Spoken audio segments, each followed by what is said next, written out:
The story of American obesity, told to us by the Whale, Fatso, and Niko Avocado. There is a major problem in this country, and the fact is 40% of the population is obese. Obese. Not heavy, not thick, obese. And when we're getting to that point, what are we talking about? Now, if you thought this was going to be a video dunking on obese people, dunking on fat people, I'm sorry. This is not that.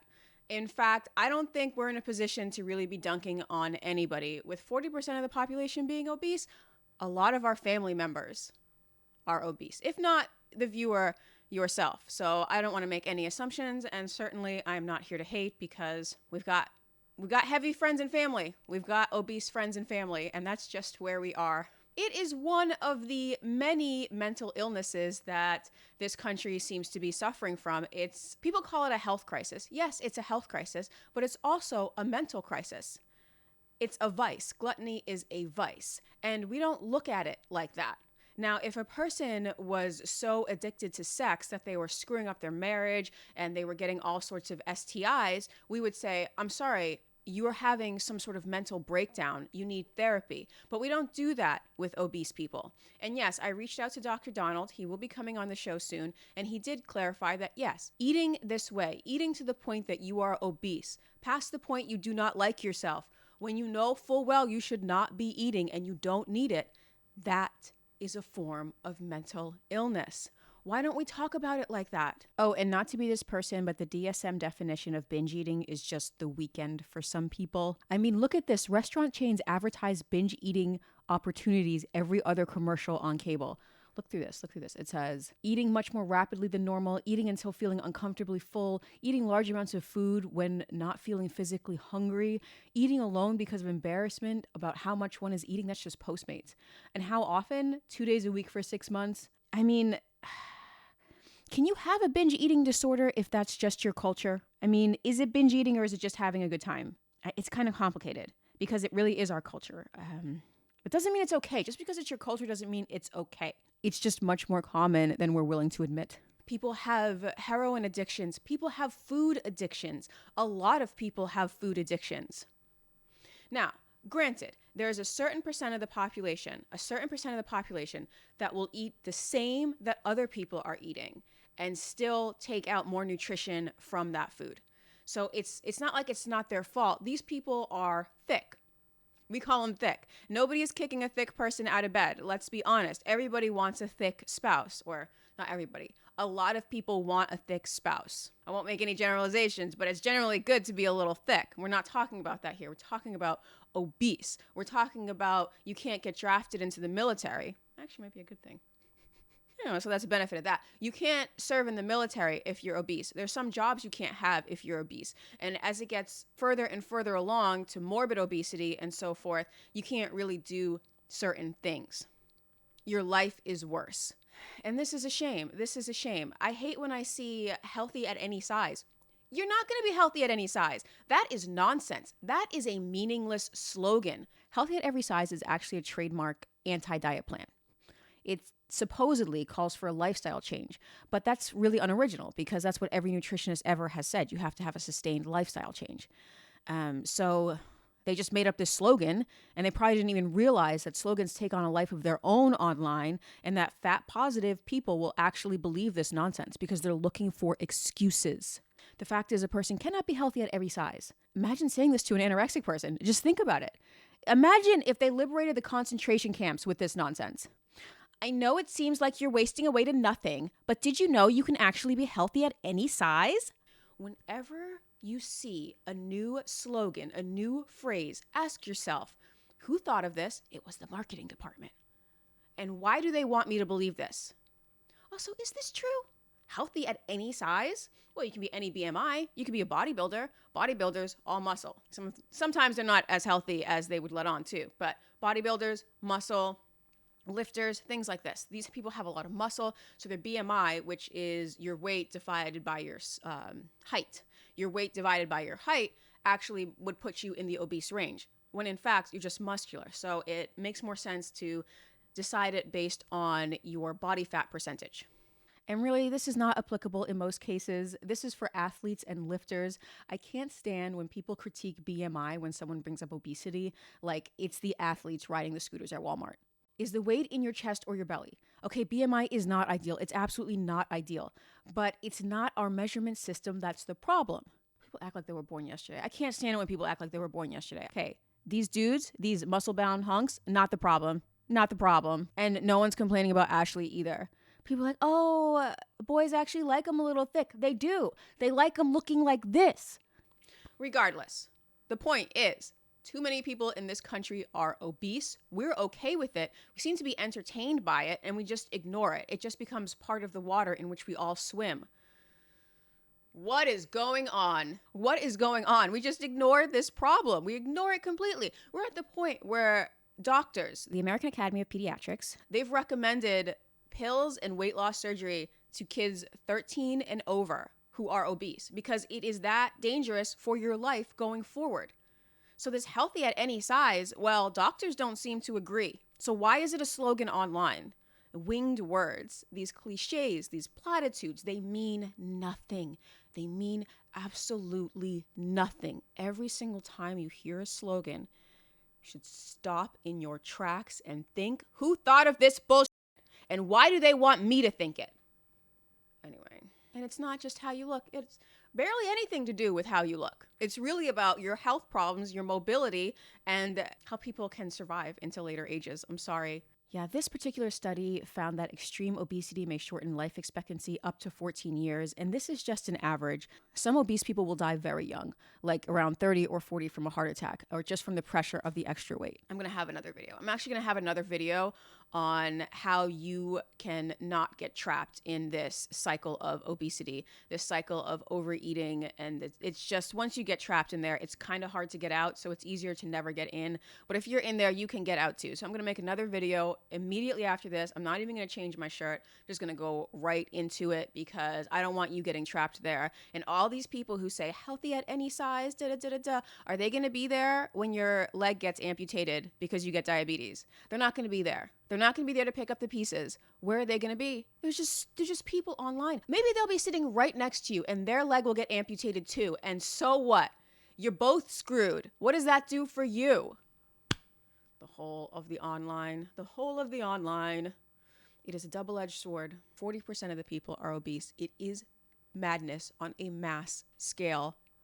And we like to gawk at fat people. Make it make sense. What shows are popular? My 600-Pound Life, 1,000-Pound Sisters. One of the biggest YouTubers right now is Niko Avocado. People like to watch him eat. And yet, we are a country of fat people. The mental gymnastics this country has to do on the day-to-day is exhausting. It really is exhausting. Now, I'm not above this. I'm not above this at all. My favorite show is a British reality show. It's actually called Super Size versus Super Skinny. And I like it because, oh, it's toxic. It's so toxic. Basically, they take a person who is obese and someone who is underweight, not eating enough. They put them in the house and they make them swap diets. So the obese person has to eat what the underweight person is eating. This person usually has an eating disorder, is anorexic in some way, and covers it up with, I'm too busy, I'm da-da-da-da. You have an eating disorder, girl. Anyway, so the obese person has to eat the eating disordered person's meals, and the person with an eating disorder has to eat the obese person's meals across the table from each other, and they have to watch each other. I'm like, how is this even legal? They get away with things in the UK. I appreciate their reality shows because it's just, if you're going to be awful, go all the way. You know, don't half-ass it. Go all the way there. Anyway, I think they actually had to take that show off the air because it was so toxic. How long was it on the air for? It was on the air for years and years and years, and I've watched almost every episode. Okay, moving on. So we have an obese society, which is a reflection of some kind of mental illness, social illness, certainly a social illness. And we have that same society that likes to gawk at obese people. Which also, couldn't you just go outside and gawk at obese people? Why is it even on the TV? I have so many questions. There are so many dissertations that could be done on this. We simply do not have the time. We see so many pictures going around the online sphere of people from the 70s, people from the 80s, just a beach pic, and there isn't a single overweight person there. What happened? Now, there are a lot of theories going around of what happened. People say we switched from lard to seed oils. People say that we dropped fat in favor of sugar, and sugar actually makes people heavier. People have a lot of theories as to why this is happening. We just know that it is happening, and it's happening really fast. It's happening really fast. Even just in our lifetimes, the increase, because a lot of us were born maybe just after those pictures were taken. You know, those pictures are from maybe 1980, 1985, or the 70s or whatever. And we're born just after that. So in our relatively short millennial lifetimes, we've seen the population of obese people double, maybe triple in some places. And it's just, it should be terrifying. But I guess it's like when you're sitting, a frog is in water and sitting in water and it starts to heat up and they don't notice it until it's boiling and they're food. So food is an industry. Let's be honest. Food is an industry. People get paid off of food tasting good. And if people only eat, 15 to 2,000 calories a day, 1,500 to 2,000 calories a day, well, that's not enough. They're not spending enough on food to justify all of these salaries, administrative salaries, food testers, and so forth and so on. And it's gotten very scientific. So there are people who get paid based on how much you eat, and they don't care if you're unhealthy. And that's capitalism. That's capitalism. People ask if I am a capitalist or not, and essentially I am, because everybody's money is green, and it's kind of an equalizing force across everywhere. If you clean toilets, you get paid in the same money as the person who teaches at the university. So everybody's money's green. I really like that. However, we got to look at the downsides. The downsides are this. 40% of the population is obese, and people are still trying to sell them more food. And who's paying for it? Well, now you got healthcare. You got the healthcare industry. A lot of people got to get paid off that. You have all of these different industries. It's an industry. Maybe we just don't let capitalism into health. Maybe if we could draw that line, we'd be a lot better off. And that's just not realistic. Really, until we have a population disciplined enough to check their impulses, we're just kind of stuck. It doesn't need to be everywhere in every form. Do you know what I mean? Like, it doesn't have to be everywhere. We're all capitalists. We're all, we all want to get the bag, and we want to take care of our families and so forth and so on. But when it gets to the point where that's at the expense of people's lives and people's health, we got to ask ourselves, what are we doing? What are we even doing? Who gets up in the morning to do this? Did you ever think? No one asks a 5-year-old, what do you want to be when you grow up? And they say, I want to make people really, really fat so that I can have a new car. What? No 5-year-old says that. They want to help people. And then something happens along the way. And here we are. Anyway, so here we are. We have capitalism gone awry, plus our deeply sick society, which seems to have a hole in its heart that it cannot fill. I'm sorry. Our society has a hole in its stomach that it cannot fill. Plus, we have influencer culture. And what does that bring us? That brings us mukbang. I have gone on before about how much I hate mukbang. It's one of the 7 deadly sins, and people are watching it.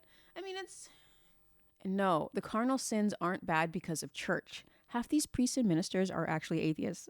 Church for them is a job like anything else, like accounting. They don't believe.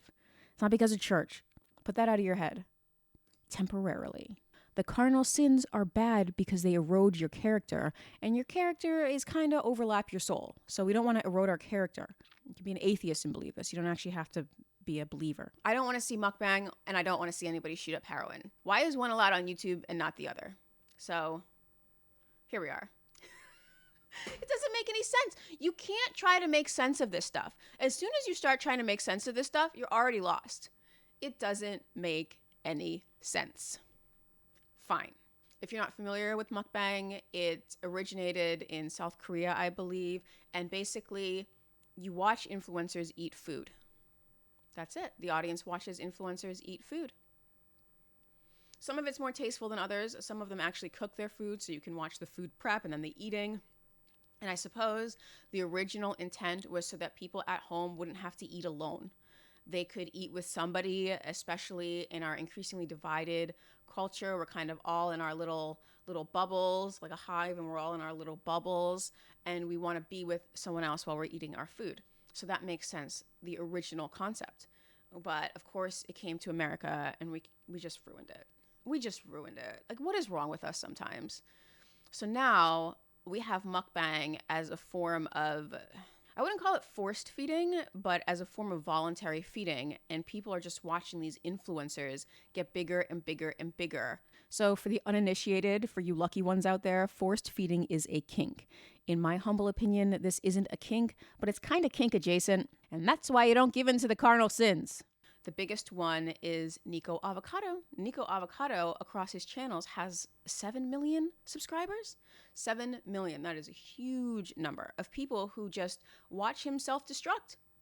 I actually have a theory that Niko's audience is probably filled with thin, fit people. Look at this random sampling of comments sorted by newest on one of his videos. Okay, fit people seem to watch him for motivation to stay fit. Think about it. Some people respond to positive motivation, like upbeat fitness influencers, and some respond to negative, like Fatty Niko eating a tub of cheese. Okay, whatever gets you on the treadmill, there's no judgment here. I might have to do a video just because it's so fascinating. Niko, his given name was Nicholas Perry. He emigrated to the United States, and actually, as a youth, he was incredibly talented. He used to be thin, and he used to play the violin. And he's a beautiful violinist. And of course, if you know artists or anything like this, a lot of them do want the attention. They say, I don't want any attention. I just want to do it for my art. Yeah, right. They want the attention. They want the fame. And the good thing about an artist is that they earn the fame. They earn the fame through doing something impressive, through their talents. Fantastic. Unfortunately, we live in a culture that does not reward talent. Oh, what happened? I don't know what happened. I really don't know what happened, because if you go back to the 50s and if you go back to the 60s, and this is across all races, this is not a great make America great again kind of thing. I'm talking about all races in America used to reward talent.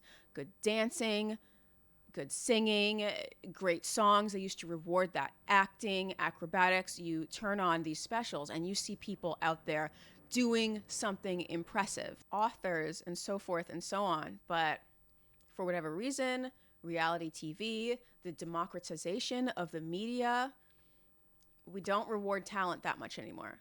And I see that rewarding talent in popular culture in the mid-20th century may have been the exception and not the norm. Before that, our ancestors may have been illiterate mouth breathers who would prefer a freak show to a play. Executions used to be events.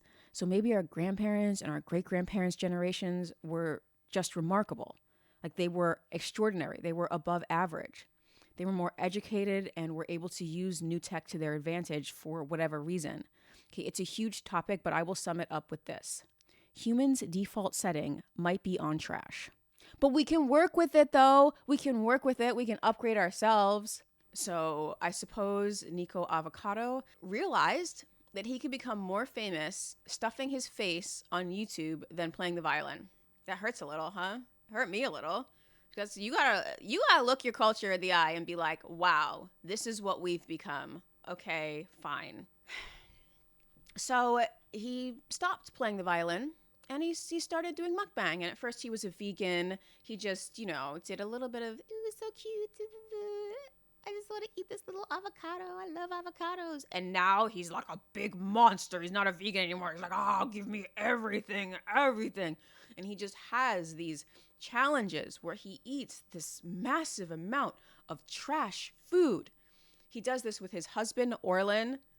Okay, first and foremost, there's a reason why Niko Avocado is famous. He is incredibly entertaining. And I don't just mean I want to watch him kill himself. He's kind of got a stage presence. He's got a really big stage presence about him. And he's kind of like this larger-than-life opera star. But him and his husband are these two fat men, and they're constantly eating and fighting. Now, I love this. As entertainment, I love it because look at this. You can take this show on the road anywhere at any time and people are going to think it's funny. This act is a hit in the United States. You bring it to Southeast Asia, it's still funny. You take it to Africa, it's still funny. None of them have to speak English to understand that it's really funny to see two fat lovers yelling at each other. That's hilarious. Transcends languages. You can take that back 2,000 years. It's still funny. Anyway, we watch him just eat this trash food. It's not even good food. He doesn't go out and find the best cuisine. He's eating McDonald's. He's getting ramen noodles, lots of ramen noodles with cheese on it. You know, he's eating these Takis, which are bright blue. I'm like, why is that color even here? That color, it looks toxic to me. Why is anything this color? And he's just eating so much of it. And, the videos that he has that do the best are him with other very heavy people just stuffing their face. And he challenges the audience. He says to the audience, he's like, I'm doing this for you. If you stopped watching, I would stop doing this. But they don't stop watching because they want to see him self-destruct. And to me, it's so tragic. It's so tragic because you have this artist, this seed of creativity, but it was dropped on American soil in the modern times. And what grows? This mukbang abomination. And people watch and they want to see him die. They do. They secretly want to see him die. He's gone from, I believe, like 160 pounds to over 300, 400 pounds. They want to see the train wreck. And it's strange to me. It's really strange to me that YouTube will allow this, but it won't allow hardcore pornography. Because if we're going to glorify a carnal sin, let's glorify all the carnal sins. What about violence, wrath? Let's just start glorifying the carnal sins. I mean, why not? Why is one better than the other? Especially this one, which is deadly, is absolutely deadly. More so than sex. Yeah, because you get AIDS now. There's commercials for that. You're fine. You get AIDS, you're living your best life. But, I'm sorry, HIV. You get HIV, you're living your best life. But if you get obesity, you're not. So, what are we doing? Make it make sense. It doesn't have to make sense. We are in no man's land as far as sense making goes. We can't even see. We left it so far behind us, we can't even see where it is anymore. The whole culture has gone mad, completely insane. We've normalized it, of course. So now we have Niko Avocado. We have 1,000-Pound Sisters. We have these shows. We have people watching and just amusing themselves to death. And Niko Avocado, here we go. He's become... I don't even know how much money he's made off this. He's also a pathological liar, so it's hard for me to say what he's made and what he's actually been able to buy. He's got merch, and his merch is good. And my only concern about Niko Avocado is, yes, he's in on the act, but the act also seems to be taking control of him. He seems to be losing himself to the act. And this happens with actors a lot of times. We saw Heath Ledger lose himself to the role of the Joker. Just method. At least Niko is going for it, okay? He's going all the way in method acting. Fantastic. Here we go. 2023, we love it. We just love it. And Niko Avocado is sort of the comedic version of that. Now, I don't know if you saw, but Darren Aronofsky recently released a film called The Whale. The Whale is starring Brendan Fraser, and it's about this obese man. They actually talk about Moby Dick a lot in the film, so it's sort of a double meaning. The great white whale, this enemy that if you slay, it's not actually your problem. It was never the whale to begin with. It was always something else. And so in this movie, The Whale, that's how they deal with the overeating and the obesity. The overeating is sort of a Band-Aid solution to Brendan Fraser's character's massive problems. Massive internal problems that really have nothing to do with food, which have to do with tragedy. He lost his lover. Spoiler alert. He lost his lover, the love of his life. He's a gay character. The character is gay. He lost the love of his life, and he's turned to food to try to ignore that, to try to cover up for the fact that he's actually hurting inside. He eats to hide his pain. And they treat it with this sort of superficial optimism, which I believe runs the gamut of our culture. I believe is almost omnipresent in American culture. This very superficial optimism, this sort of sugary sweet way of dealing with problems. Is this going to survive the next 10 years when the problems finally get so big we have to look it in the face? I don't know. But this sort of superficial way of just ignoring the problems, like comfort food. You know, if I eat, then I can't think about it and maybe it'll go away. But now you've just given yourself a bigger problem and you never addressed the initial problem to begin with. So that's what we're doing with the Brendan Fraser character, with the whale, this massive, massive man who's trapped by his own weight. He's on the second floor of an apartment. I'm just spoiling this whole movie. Okay, this movie came out a while ago. If you haven't seen it, definitely see it. This movie made me cry real tears because I have obese people in my family. I know obese people who I actually love very much, both sides of my family, both my father's family and my mother's family. There's no getting away from it. It's everywhere now. So even if we say, I myself, I'm going to keep my body the way I want it to be. Well, we can't do that for our siblings. We can't do that for our aunts and uncles or our parents. We just can't. And so people think, well, if I eat, I just hurt myself. Well, no, you hurt everybody because who has to take care of you later? You know, who has to watch you go downhill? We see this character, we see Brendan Fraser get bigger and bigger. And when we watch him eat, it's truly disturbing. It's truly disturbing. I don't know why it's less disturbing to watch mukbang and Niko Avocado eat all of this food than it is to watch Brendan Fraser eat all of this food in the movie. But when we watch Brendan Fraser eat, we see it as a compulsion. Like he eats like he's never eaten anything before. And he eats so much. He chokes on his food at one point, and his nurse comes in and hits him on the back. So he coughs up this meatball and then he goes back to eating. It's like an animal. He's like an animal. He's lost his humanity and just is craven. He's completely craven in this. And a lot of the people in the theater had to look away when Brendan Fraser's character was eating. But we should have to look at it. And people look at it all the time with mukbang. But I guess with the mukbang, we don't really look into what the underlying causes are. And that's what the whale forces us to do, is to look at these underlying causes, to look at what a broken man this is and what this food is doing. It is like watching him shoot up heroin on the screen. And a lot of people can't see that either. They don't want to watch anyone put anything in their arm. I don't want to watch anyone put anything in their arm either. That's really disturbing, but it's no different than watching them eat this much food. It is. It's a reflection of toxic positivity. This food, It's a reflection of this toxic positivity. It is literally toxic positivity. Sugar, it's toxic. I eat sugar. I'm not saying that you shouldn't eat sugar or you should limit your diet to anything ridiculous like that.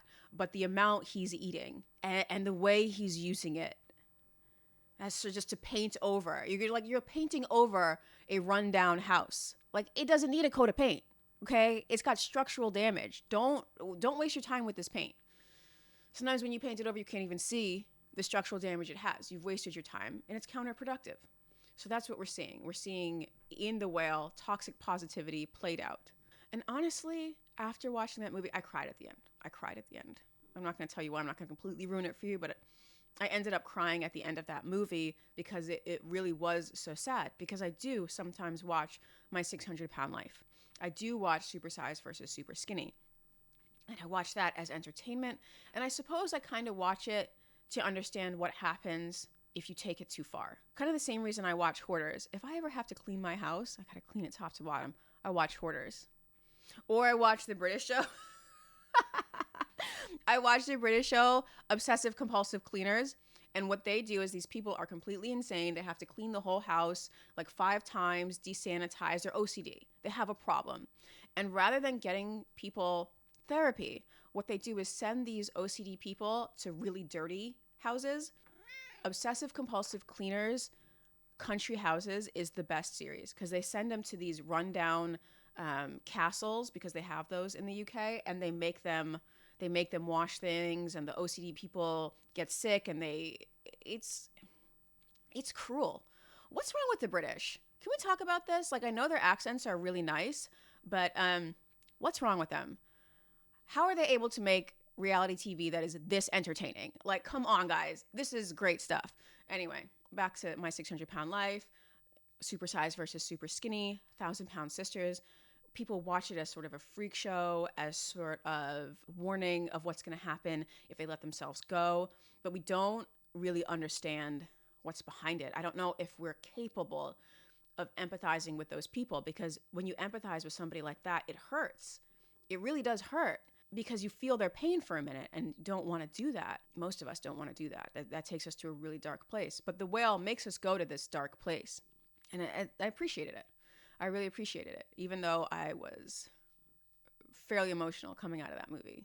I appreciated that it forced us to see these people, as human beings who were suffering, and to kind of cry with Brendan Fraser like we would cry with a heroin addict. Now I know what you're going to say. You're going to say, Maya, there have always been fat people. This is nothing new. There have always been these problems.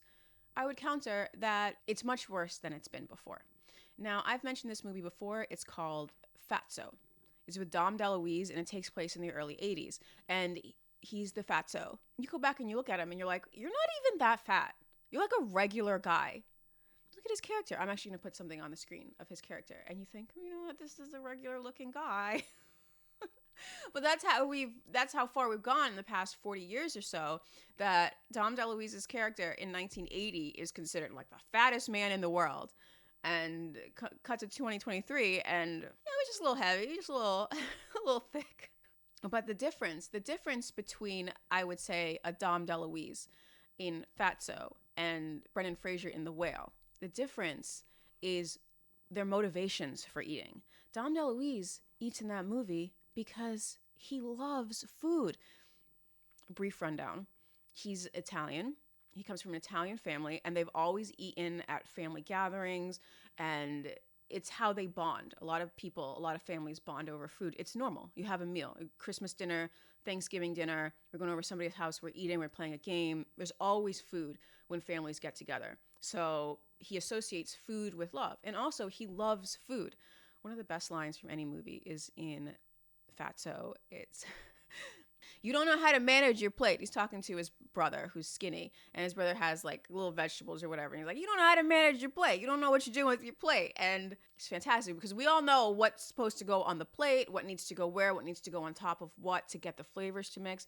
Some people don't like flavors mixing at all. It's fine. These are people a little OCD. They don't understand that you can actually improve one side dish by mixing it with another side dish. But we're not going to go into that right now. But it is an appreciation for food. It's an appreciation for fine dining and for family in this movie. Anyway, Dom DeLuise's cousin, I believe, dies of a heart attack. His cousin's bigger than him, and he dies of a heart attack early. And so Dom DeLuise gets the idea that he needs to lose weight and he needs to be slim so that he can live his best life. And it's basically the movie about that. Dom DeLuise coming to terms with his weight and his food addiction. It's a comedy. Unlike The Whale, it's a comedy. And the difference between a comedy and a tragedy, everybody dies at the end. And a comedy, people go on, they live their best life. In Fatso, Dom DeLuise marries a nice lady, and she has many children with him, and they're very happy together. So it's a comedy, and he learns to appreciate his food addiction, his love of food, because he doesn't quite have a food addiction. He has an appreciation for food, and he learns to deal with it. And, over the years, his weight goes up and it goes down, but he still has a lot of love in his heart for his family, for his wife, and it's a fantastic story. He's not eating junk food. I mean, sometimes he's eating junk food, but I don't even think they had the same level of junk food. We see in the movie, he's eating a lot of great Italian food, delicious bistro food. Just, the movie makes me hungry, actually.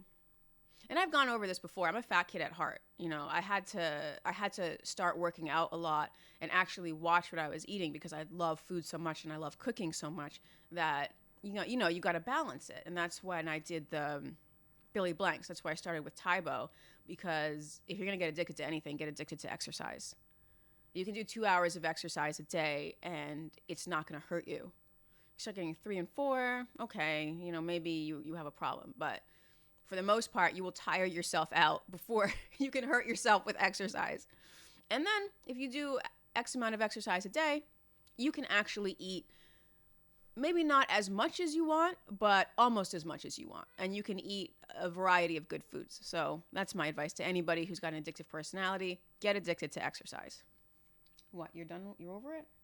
And so I wonder, looking at Fatso then, and now looking at Niko Avocado, looking at my 600-pound life, looking at the whale, the way we've seen food has shifted. And it's gone from an appreciation and a love of food, food as a representation of love, to an addiction, forcing food down, eating, unconsciously eating while we're on our phones. We got many different things going on. We're not even paying attention to our plates. We're not even tasting. We're consuming so many things through the eyes, through the ears, also through the mouth, that we can't even appreciate one thing that we're consuming. Now, I get it. You got to find the right show so you can eat your meal. Maybe you're by yourself. You don't want to hear yourself chewing. I'm not going to judge too much on that, but you got to be careful when you put something else on that you're able to tell when you are full and when you are not. That's the biggest danger of unconscious eating. Just, you keep eating past the point of hunger. And also the appreciation of the food and the fact that the quality of the food from this movie, Fatso, to the whale, plummeted. Okay, let's say we are all obese. 40% of the country is obese. Fine, I'll give you that. But does it have to be on trash? This stuff doesn't even taste good. People are just addicted because on the taste buds, they've done all kinds of fancy science. We went over this before. All kinds of just crazy science to get us to get addicted to the food, and it's not even good. It's not even good food. It's like a drunk who drinks the worst kind of alcohol, the bottom shelf plastic bottle alcohol. It's like, come on, get some Maker's Mark. Do you respect yourself or not? The shift that happened. It's the shift that happened. If the food in Fatso is romantic love, the food in the whale is hardcore pornography. What changed? What happened over the years? And the way we think, we've gotten sicker. Our minds have gotten sicker. As a society, we've gotten much sicker. Can't appreciate anything. It's not just food. It's things. We have so many things. We can't appreciate the little things anymore. We can't appreciate one thing. The kids have a million toys. They have a million toys. They can't appreciate one toy. We have a million options for food. We can't just eat a regular lunch. We have to eat this, and that. Just stuff our faces. It's disgusting. I have to take that out because it's not physically disgusting. I'm not physically disgusted by these people. It's emotionally disgusting. It's morally disgusting. The physicality, that's an afterthought. That comes later. It's the fact that these people are so empty, that they have a hole so big in them that nothing will ever fill it. No amount of things, no amount of food, no amount of entertainment. It was always more. The whale, it consumes. And also, Moby Dick, he's going after the whale, but the whale was never the problem. The whale just was a mask for the other problems in this person's life. Moby Dick. Anyway, I recommend you watch The Whale, especially if you enjoy My 600-Pound Life, if you enjoy Niko Avocado. Definitely check out The Whale because these are people. These are people we're gawking at. These are human beings. And Fatso as well. Fatso is a comedy. And you could say, oh, this is insensitive. It doesn't take these things seriously. Well, we're not taking it seriously. So why should it take it seriously? And plus, I think you get a lot more out of comedy sometimes than you do out of tragedy. Because you look at it, you take a step back, and you really look at it from a distance, and you realize, well, this is hilarious. This is hilarious. Niko Avocado, he's hilarious. Him fighting with Orlin, this is hilarious. The people watching, I think the people who watch Niko Avocado are the funniest people ever. Tragic. You know, he's gone from, a sprightly little thing. Now he's in a scooter, and people are just watching him die slowly. Amusing ourselves to death. Definitely check that out. I should re-upload that and have it not be this big. So I have a question for you, audience. My audience, I know that you're mostly American. I know that you're mostly young people. And I know that you're highly educated. I don't know everything about you, but I know that. Anyway, is the American obesity epidemic, is it the problem or is it a symptom of a larger problem? Do we have a mental and social sickness that is playing itself out through this obesity epidemic? Let me know. Also, because I care about you, I want you to make money. You know I do. If you're looking for a college major, bariatrics. Bariatrics is the medical study of obesity and how to deal with it. So if you are like, how do I make a lot of money in the future? I'm trying to get you paid. I'm trying to get you paid. I care. Why do I care? Why does anybody care? Ugh. Subscribe.